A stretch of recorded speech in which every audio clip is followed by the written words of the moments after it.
So I'm a guy who made a lot of bad decisions despite having a lot of opportunities and privilege in life. I think the many opportunities and privilege conditioned me to have nothing but success. And then when I faced my first real struggle through the criminal justice system, I responded poorly, terribly, as I had never overcome adversity before. I didn't know what to do.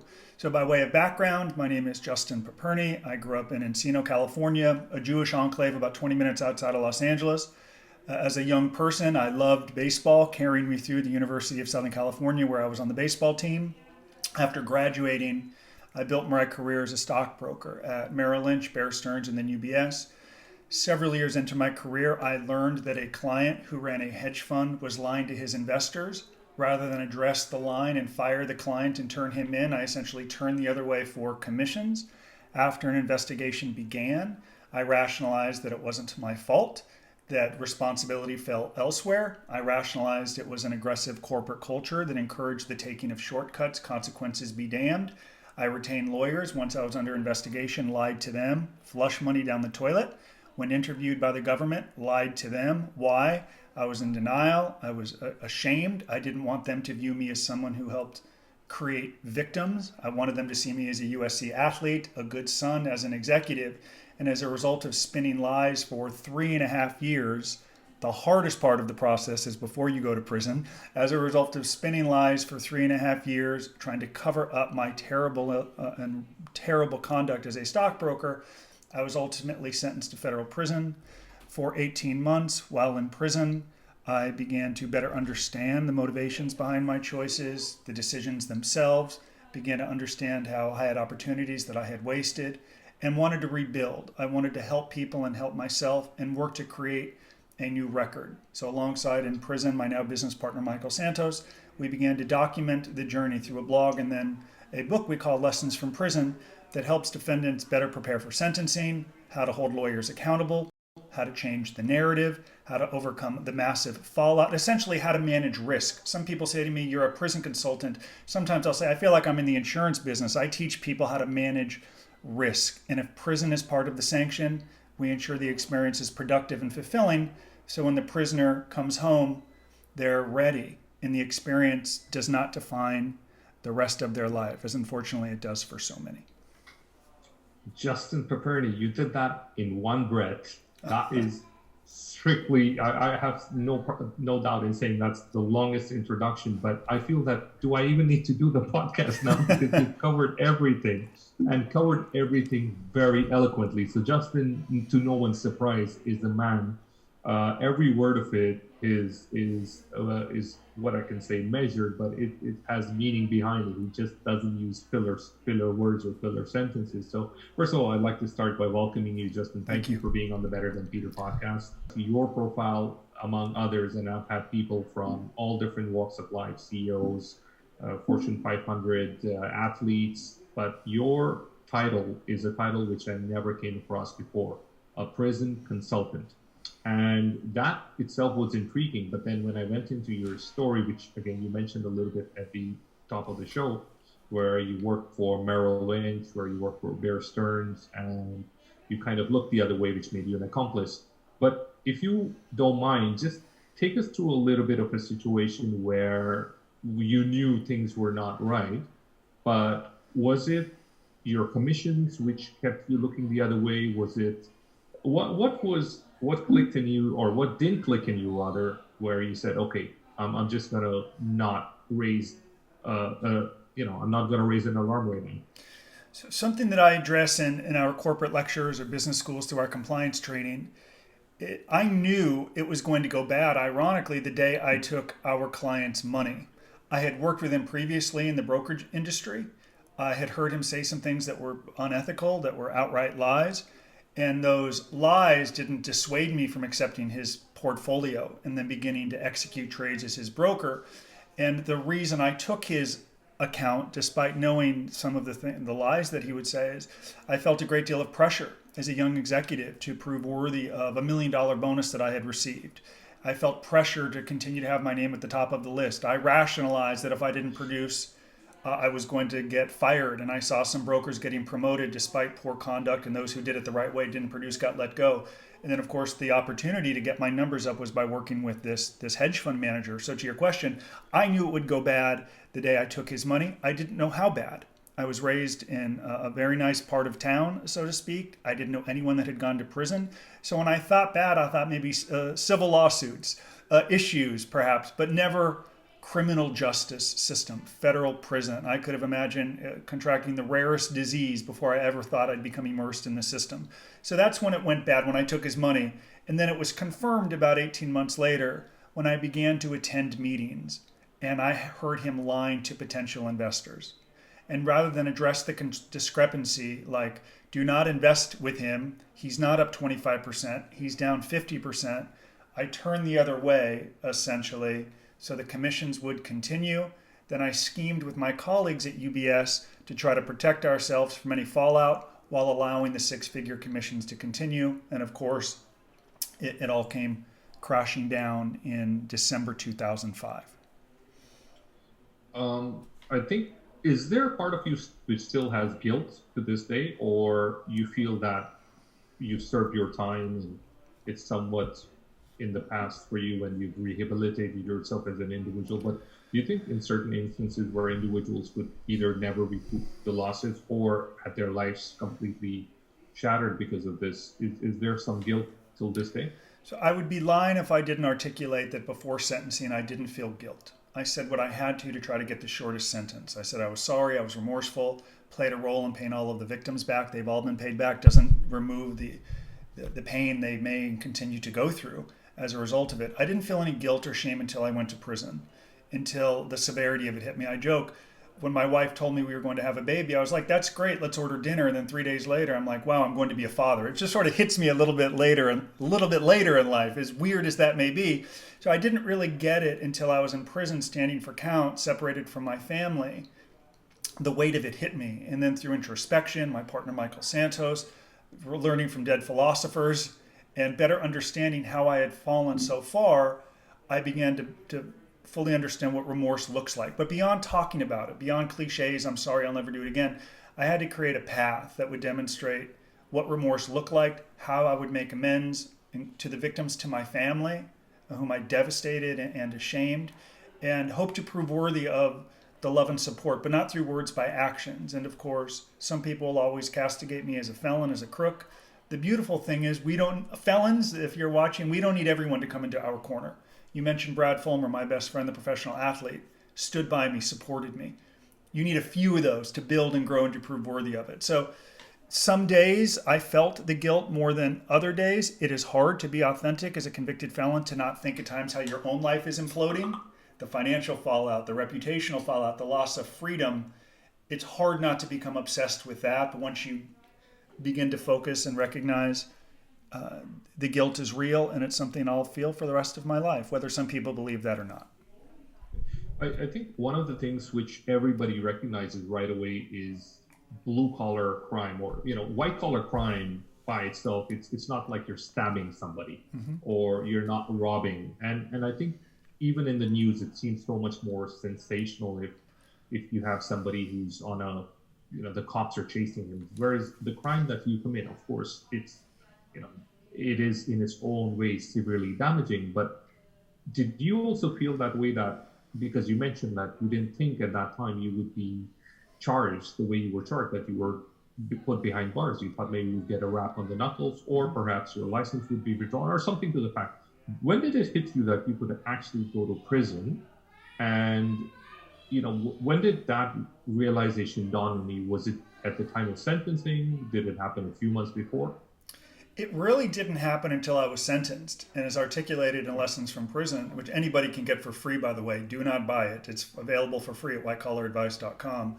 I was utterly delusional, and I associated with people who kind of told me what I wanted to hear. Now, Brad Fulmer was not one of them, right? He said, dude, when you have the FBI show up at your home and you hire a criminal defense attorney, there are some problems here. So I associated with a lot of people who said, you're Justin, you're JP, you're my buddy, you're not going to jail, you're a good guy, you're out selling real estate. I was crushing it in Calabasas selling real estate.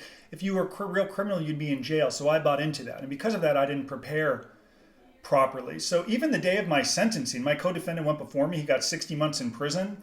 I went after him. There was a little break. My friends are like, dude, you're not going to go to jail. You're Justin. I'm thinking, He got 5 years. I'm probably going to jail.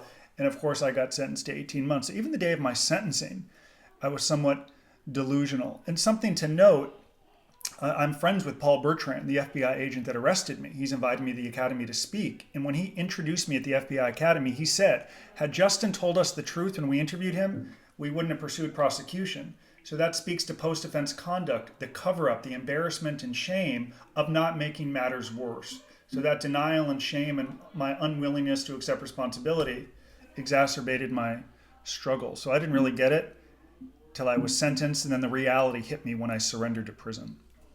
Got it. Okay, what does a prison consultant do?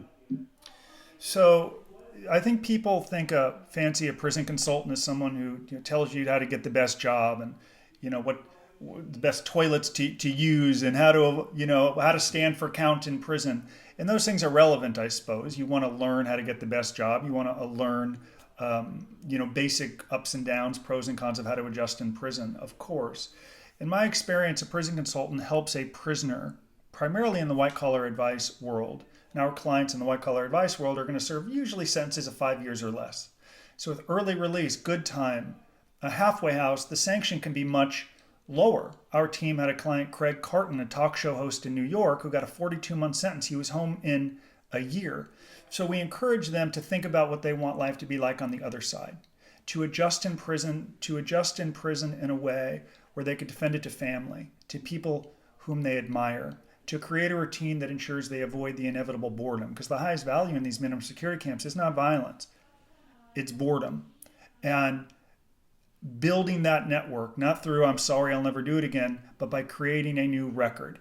So a prison consultant certainly helps people understand the do's and don'ts of prison, how to avoid problems, the prison hustle, disciplinary infractions, of course. But at heart, our work is about what does success look like for you? How can you begin to create that success, both success before sentencing and while in custody? And are you willing to share that with your network and encourage them to hold you accountable? Because what happens... So you do... Yes. Sorry, I didn't mean to cut you off. Yes. So I wanted to definitely ask, because I heard this, is you also prepare the people who know what life is going to be like in prison, because a lot of them, there could be fear, or there could be... You get your reference point from the movies. Yes. And in all likelihood, that might be a gross exaggerant of what actually goes on. And I read that that's also a big part of what you guys do, that, okay, if the person is sentenced, what is the best way for them to not quote unquote just survive, but actually try and thrive? So is that fair to say? We will not use the phrase thrive, because millions of people every year released from federal and state prisons, they've all survived. I don't think that's the measurement that we should follow here. They're going to survive. The question is, what are they doing in custody to prepare for the hardest part, which is coming home? Are they watching TV all day? Are they watching the Kardashians or Sons of Anarchy all day, like some people do? Are they playing softball and soccer and foosball and bocce ball and volleyball all day? That's a path, but I don't think it prepares them for the inevitable obstacles that await them. So you mentioned the Varsity Blues case earlier. Our company's very involved in that, if you didn't mention it. Initially, when those parents reached out, the questions they ask about prison are what they see sensationalized on television. So a prison consultant will debunk many of the misperceptions about life in a minimum security camp, and then pivots to what is relevant. What is success for you? What type of legacy do you want to leave for your children? How can you build a record that you can be proud of? And also, how do you avoid the inevitable boredom that's pervasive inside of these minimum security camps? Yeah. So let's talk about the college admission scandal, because you mentioned it, and I think obviously you're representing a couple of the parents. Without asking details of the different situations, for people who are not aware, obviously this is a Netflix documentary also came out fairly recently, documenting that there was a coach who basically got kids into different colleges across the US, usually in pretty good programs, and most of the time it was in athletics, where the kid either never even played the sport, but he got them onto the team in exchange for huge sums of money. Now, just from the outset, while I know that it sounds not ethical, even myself wouldn't think that it's a criminal offense. Is that the case for even the parents when they were paying these huge sums of money to the person who was recruiting them? Was that the case, or as you mentioned, at some point delusion just takes over? So our company currently, I believe it's 8 families in the case, from coaches to parents. Some of them flat out knew that this is criminal. There could be consequences here. Okay. Others did not. Others bought into a very good salesman in Rick Singer. And again, I'm not excusing these parents here. They're successful executives who have built businesses. They knew better, and they told the judge, "I knew better." So I'm not apologizing for the parents here, but I think they bought into this idea that this is the way the system works. That people have made donations to universities for a long time. We have the resources to exert influence. Rick Singer had done this for 2.5 decades, so there was a level of success and comfort there. So some outright knew that this was criminal. I can't tell you they knew that it was honest services fraud or they were engaging in a conspiracy. I can assure you they didn't know the statutes, but some knew and some did not. But let's say, even if the people who knew that it could be potentially a criminal offense, did the fact that there was no precedent of any arrest prior, did the fact that they realized that they were rich and powerful and Rick had been doing it for the longest time, did they just believe that they would not get caught? And just because, again, even if you see the documentary, and I don't know how much of it is exactly accurate, just because the guy had been doing it for years on end and seemed to get away with it, and it seemed like he had collusions across different industries and different universities. Do you feel that it was a little bit where no, this just can't be breached, or this is watertight, and the parents felt comfortable that everybody else was doing it as well, so it's okay for me as well? So first, I think it's a pretty honest film. And having contributed to the film and seeing the process with the directors, they did a very good job in being so involved in the case. They did it very well. Regarding why they did it or did they know, some people can make out of character decisions without considering how it will influence their life. And there are people that can be exploited and who are vulnerable and want something so desperately that they are willing to take some shortcuts. And I'm not excusing their conduct. And while some of them knew that it was wrong, I can't say initially they really thought it was criminal, though they were uncomfortable with it. And they knew they were making a bad mistake. Yet through their rationalizations, they convinced themselves this is the way it works, or I want the best for my child, and I'm in a position to do that. So the majority of people with whom we work at White Collar Advice or prison professors, our other company, they're not career criminals. They have not been in and out of the criminal justice system. They don't associate with people who have been to prison. Who wakes up and says, today's the day I'm going to create victims and throw my life down the toilet and go to prison? It's making some out of character decisions without thinking how it will impact the rest of their life.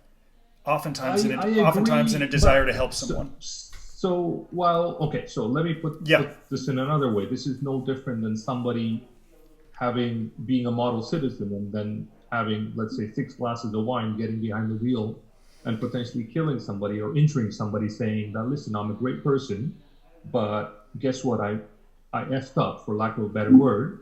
And I'm just thinking, this is off the top of my head, but again, you're making a really, really poor choice. So there ought to be consequences. Now, just because the person is a model citizen and goes to church and pays his taxes, whatever, but he still got behind the wheel. Similarly, in this case, okay, fair enough. The person is not a career criminal, as you said.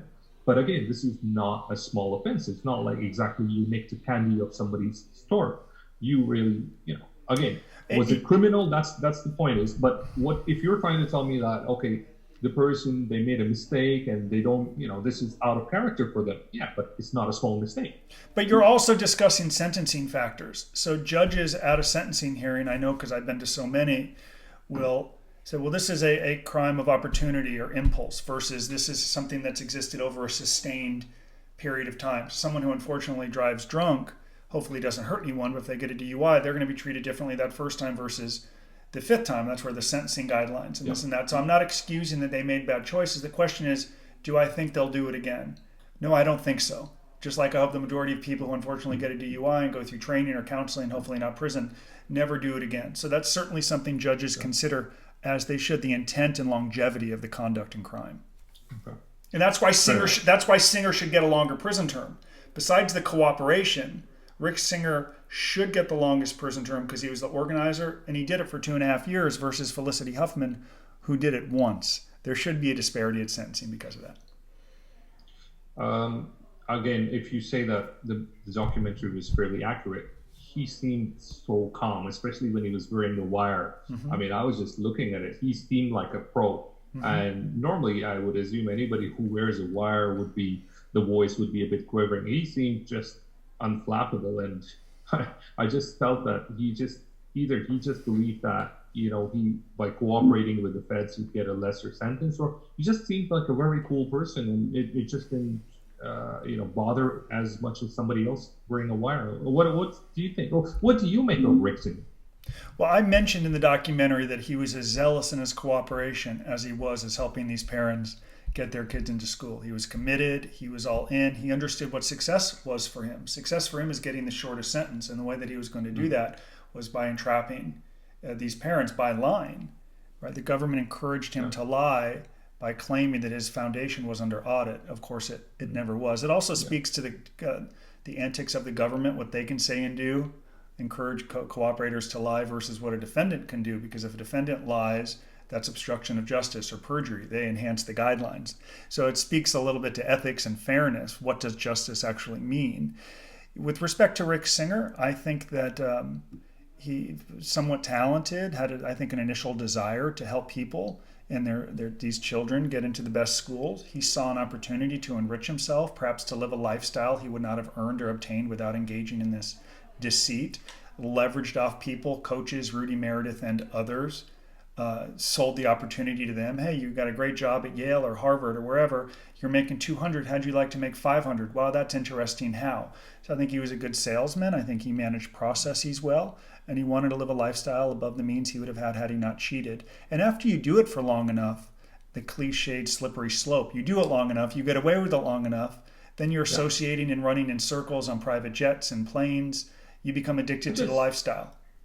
Yeah, I just think at one point of time for him, just because he'd been doing it, I felt that he couldn't get caught. Or even if somebody tries to blow a whistle, just because he had so many people backing him up and so many different colleges in it, I just felt that either he had that denial and that delusion, which seems to be a common recurrence with people who are into this kind of fraud, or just the fact that he felt that he's doing it for the biggest players in town, that if he goes down, then everybody goes down with him, which is precisely what happened. That's right. And when the deck of cards fell, then you had the biggest names. And for you, I know that you've been handling this case. You've appeared on different media as well, and you mentioned that you're handling 8 different clients at this stage.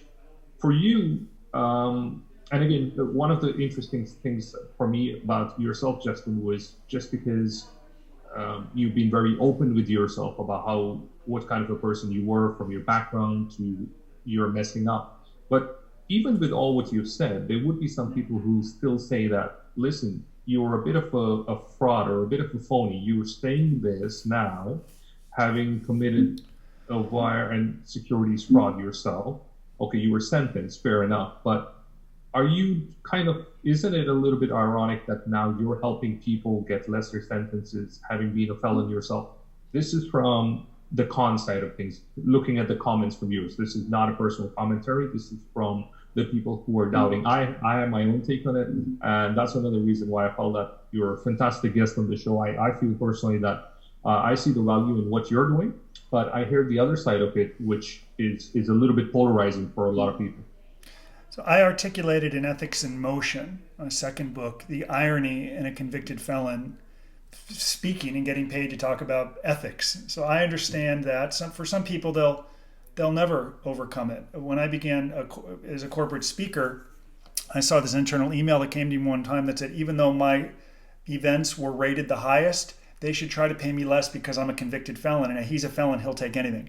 So there's a sense of being discarded or judged, and some people will always judge me for the bad decisions of my past, and rather than see who I'm trying to become and the people we're trying to help. And you know what? That's okay. That's their opinion. And my skin has become so thick 13 years into this career with all I've been through. It's sort of dirt off my shoulder now. If I do it ethically, if I do it the right way and help people, then I'm going to continue to do that. But I'm aware of the criticism. Perhaps I might have felt that way too if I, came across someone like me and I had never been through the system, so I see it differently because I went through it. With respect to helping people get shorter sentences, I find that statement ironic and not true. Because even though some of our clients are billionaires and millionaires, some have practically nothing left. I share the story of a client who drives for Lyft during the day, delivers for DoorDash in the evening, and he was a physician from an Ivy League school. So whether you're rich or poor, none of it matches the resources of the United States government. They have endless resources, our tax dollars, to drag this out, to threaten, to investigate. So they can, regardless of the money that you have, it doesn't matter. We're trying to equalize the playing field, but more so, we're trying to help them demonstrate through their own words what they've learned, why they're remorseful, why they'll never return to another courtroom, what they'll do with the rest of their life. And many of them, while successful in business, can't struggle to articulate that message to a judge. And with our success through 1,000 sentencing hearings and clients and case studies, we're able to do that in a way that's authentic, that's real, that isn't putting on airs, telling a judge what they want to hear. So I've never bought into the opinion we're helping rich people or any defendant buy their way out of prison. To a degree, we're trying to equalize the playing field. Some people will never see it that way, just like some people will always castigate me as scum and criminal. It's all good. I just want to continue to help people. Got it. And thank you for saying that, because for me, I thought, first of all, the title prison consultant, now that I knew it prior to the podcast, but I think for people out there, they'll have a better understanding. I think, why aren't there more of people like yourself? That's the first thing. It was almost like a light bulb. And in case you haven't trademarked I would recommend trademarking it very humbly myself. I think it's but you are, that's authentic. You've been on both sides, nobody better than yourself. But I think there's a real value to the services you provide. Sure, there will be obviously both sides to it, and some will agree and some will disagree, and that is what it is. I actually thought of you, Justin, when I read this article. This was just yesterday, and I thought I wanted to ask your opinion on it, because the first thing that I thought of this was, so I don't know if you know that the article was that Uber has 50 offshore companies in the Netherlands alone, and they pay $0 in tax in the US. So they've created 50 shell companies, and while technically it's legal, and obviously, if they're not paying any tax and they're not being prosecuted, yes.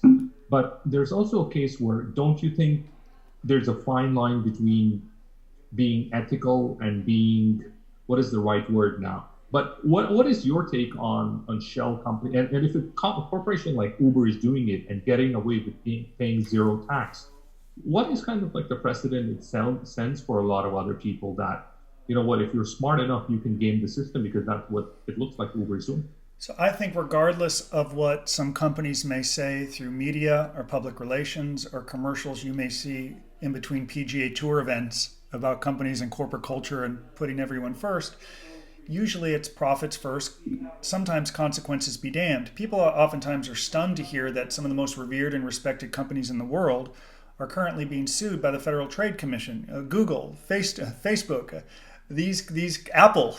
These are like the greatest companies in the world with the highest market caps, yet they're being sued for doing things wrong. Hardly a day passes without Goldman Sachs or UBS, my former employer, settling some lawsuit, despite the platitudes they issue on TV commercials during golf tournaments. So I think we've got to understand the disconnect between what they say, but oftentimes the culture trumps the stated code. And it would be naive to not understand that the big difference is a company like Apple, Google, Facebook can withstand the onslaught of government investigators because of the resources they have. A small company, a startup company who's scrapped for cash, who doesn't have a compliance program in place, proper protocols in place, they're going to get treated maybe not differently, but they can't withstand it. They're going to be out of business, and some of them will go to prison. So I don't see Facebook, Google, YouTube executives and whatnot going to prison, but there will be settlements and huge lawsuits. But it's a rounding error for them. It's built into their model, okay, the money they make. Goldman Sachs a couple of years ago paid an $800 million fine for something they did with respect to trading. It was probably a day or two of profits. It's nothing, you move on. People have to understand that disconnect and recognize that's not a justification for doing it in your own business. But yes, I would agree that Uber and others who engage in this practice, not uncommon, it will continue, despite what they tell shareholders or people on CNBC. Fantastically put. I think that's if by no means was I suggesting that people say that, okay, if Uber's not paying, I won't pay my taxes. That's, Yeah. but at the same time, it's exactly what you mentioned. A lot of the times we ourselves as consumers put these companies on a pedestal just because of their corporate PR speak or sponsoring, or let's say they gave some charity donation. And most of these companies are usually very big election campaign donors as well. Let's not forget that. So that also influences. So what's keeping you busy these days, Justin? I assume apart from the college admission scandal cases where you're representing some of the parents, what else is on your plate? So, of the last 10 relationships our team has established at White Collar Advice and Prison Professor, 7 of them are payroll protection fraud. So, a lot of small business owners, of course, got COVID release due to the pandemic. Some of them, unfortunately, misappropriated some of those funds. In some cases, they did not, yet the government alleges that they were fraudulent in filling out the application to get the money.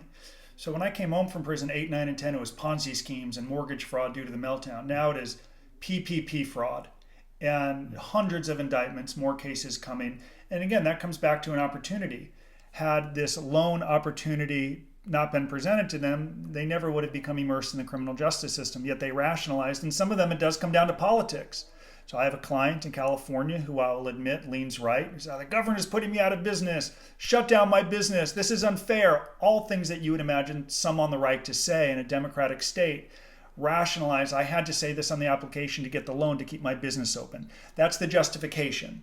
Yet if you lied on the application and you took funds to which you had not earned or were entitled, they're going to indict you and they're going to make an example out of you and you're going to go to prison. And he will. So that's what's been keeping our team busy beyond just college admissions and the basic insider trading, Ponzi scheme, securities fraud, bribery, corruption.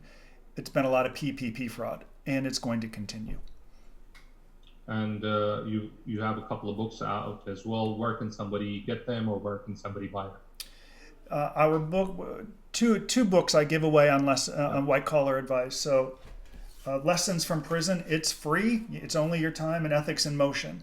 Lessons from Prison was written on the inside with my colleague Michael Santos, now partner. Michael served 26 years in prison, and then upon my release from prison with Ethics in Motion, we profile 16 clients. And the book is it's required reading at a number of business schools, USC, my alma mater. It's really written kind of for an accounting field, case studies, how good people go bad. But to answer your question, both Lessons from Prison and Ethics in Motion are available for free at whitecollaradvice.com. Perfect. Justin, I enjoyed this chat. I felt that we could have chatted for another half an hour just because my mind is racing right now. But Sure. For the interest of the podcast, I'll end this right now. But thank you. And, again, probably for me, the coolest title anyone ever had, Prison Consultant. Thank you for being on the podcast. Thank you for the invitation.